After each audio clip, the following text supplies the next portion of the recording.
Radio. Good morning. Who loves you, baby? Daybreak show rolls on. It's time for our Port of Call with Dick Taylor and Wendy Smith. Good morning, y'all. Good morning. Good to see you here. I ran into Brandon Palmer from the Port here this last weekend at the Alderbrook for the North Mason Chamber Gala. Great guy, and as your staff shrinks now with Al retired, there's not many folks up there doing a lot of work. And we talked last week about all the crazy stuff you guys had to do to make sure you were ready for the weather in the winter and clearing off those runways for the airplanes. Oh, that's a lot of work up there for a small staff. Keeps them going. Yeah, that's right. A lot of snow still up there, too. I was taking my son to his driver's training there. Oh, yeah. At Sanderson Field, Nice. And it looks like you guys got recent snow, but that's just the remnants of the last. It's just so much. Yeah, I was able to get out with this beautiful sunshine, get out and walk, which I haven't done for months, on Monday. And I mean, the roads are cleared, but there's still a ton of snow. It's amazing. Let's talk about this driver's ed thing here. So they've been at the port for 3 years now? No, I think just over a year. Yeah, they're in their second year. Yeah. A couple of great guys running that. One of yeah. them's just retired a couple of years ago, Mason County deputy. Yep. Oh, okay. Yeah. And It's a really good class they're doing there. When it comes to those types of things, do they utilize the inactive runway for their driver training, or is it the roads around the port property? roads. The roads. Yeah. That's great, too, because it's not a lot of traffic, but still gives you road experience. Right. Yeah. So there's a downside to that. So they're a paying tenant with the building. We've had problems in the past with semi-schools, semi-trucks, so they do schooling to train. And, we are a great place with lots of, there's hills and there's, curves and there's parking and not a lot of traffic. And so they used to bring their trucks in. It was, without permission. Our roads are open, so we didn't say a whole lot until they were, 3, 4, and 5 a day. And they were kind of affecting, and we pay for our roads. We've talked about that before. So we asked to meet with them, and we suggested that maybe their school locate out on port property, and then they have the ability. But we actually talked to them about using the inactive runway for their, and that wasn't as enticing. So we kind of chased them off. But it was tough. I mean, people don't understand that, but it's tough. These semis, they're not carrying big loads when they're training them, but it does quite a bit of wear and tear on the road. And they're filling up space.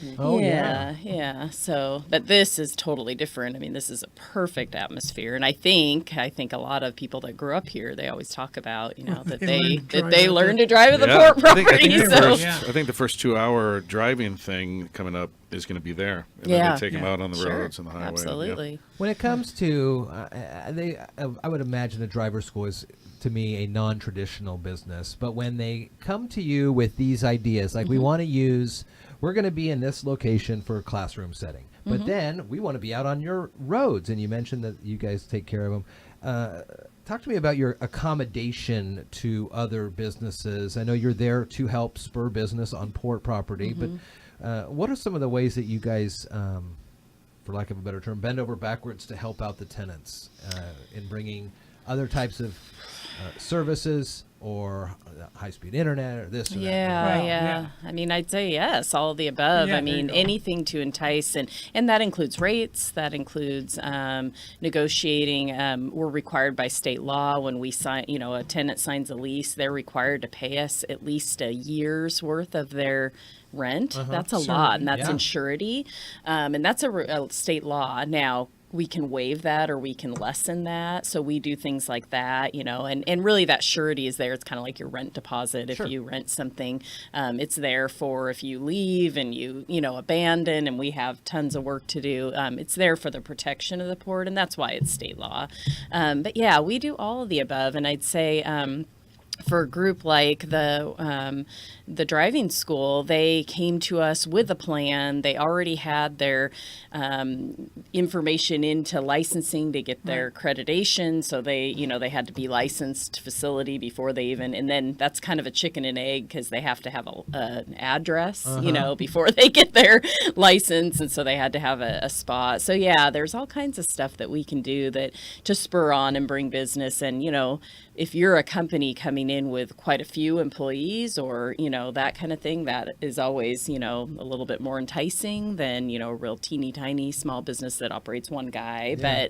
But we do a lot, I'd say that overall, and we kind of have a lot of leeway to do that. I So know you guys have been full up for a while and off and on at capacity. Do you find that with your ability to work with these tenants, and I mean, I'm the year kind of lock-in doesn't hurt, I'm sure, but does it add to a better working environment with them? You feel like you're able to talk with them more if an issue arises, and there's not necessarily on the end, if they leave Port Property, some big blow up, well, we're leaving in the middle of the night and yada yada, this type of thing. we just don't see haven't that. seen that. Great. We have great tenants. We have great relationship with our tenants, I think, for the most part, and really all around. We try to be communicators, and there's just they're pretty much, they do their business, and we don't see or hear from them. Is the occasion where, man, I have leaks in my roof, or but for the most part, it's really streamlined, easy. We don't have any packing up in the night. We had a recent tenant, and he came quite a few years ago, and he processed or did mung sprouts, bean sprouts, and so he had to heat the water in the building to this, super humid temperature over 70 degrees. Amazon And tropical kind of wow. thing. yeah, so before he became a tenant, actually Brandon and the former director, they went up and toured his plant in Auburn, because he was expanding. He wasn't, just moving, and it was like pristine and everything stacked like Costco. And I mean, it was, kind of like a car wash. You go in and there's, they wash the bean sprouts, and so they said, "Oh man, this is just great." And somehow I don't know what the difference was, but when he got to our location, whether it was just that it wasn't built for it, but he kind of renovated one of our actually one side of a building. It was a split building with a tenant on the other side when he started, and it kind of just became this. The other tenant was having condensate. They were having kind of like tropical rain, and Jack and the so we had to Beanstalk. move them, and he ended up taking the whole building. But that building needed some. So when he finally did decide to leave, it wasn't in the middle of the night, but he was trying to make rust repairs and wasn't quite doing it to our specifications. So we just said, why don't you go? We'll work out the details later. But so we ended up And we pulling used out to all the serve- insulation. Is a project. We went out to bid, and now it's spray foamed. So the building is probably our best building out there. But that kind of thing you have, a certain, we had no anticipation of it because of how nice it just Just kind of doing business. Yeah. You never That's the way it know. happens. So, and then that just kind of leads to, as you go along, you want to check in with your tenants and make sure that, operations are going okay. And if you see things like they're penetrating, the sheet metal walls, you realize when you leave, you have to put that back into, take that penetration out and replace that sheet metal. And, people are pretty good about it. So. Sure. Well, the Port of Shelton is always hustling and bustling. There's always something going on in their two properties of Johns Prairie and Sanderson Field. And weekly at this time, we continue to check in with Dick Taylor and Wendy Smith. Good to see you guys. Good to be too. here. Yeah, We're going same to here. have a retreat on Monday. Oh, okay. Yeah. Well, Yeah. good. Then we'll talk on Wednesday about that whole We'll thing and be what you guys looking dealt with. at. We already had one retreat, which we went over the finances and to give us ideas on how we can finance things and what our capacity is and all that sort of thing. So this is going to be a nuts and bolts retreat about what can we really do. Sure.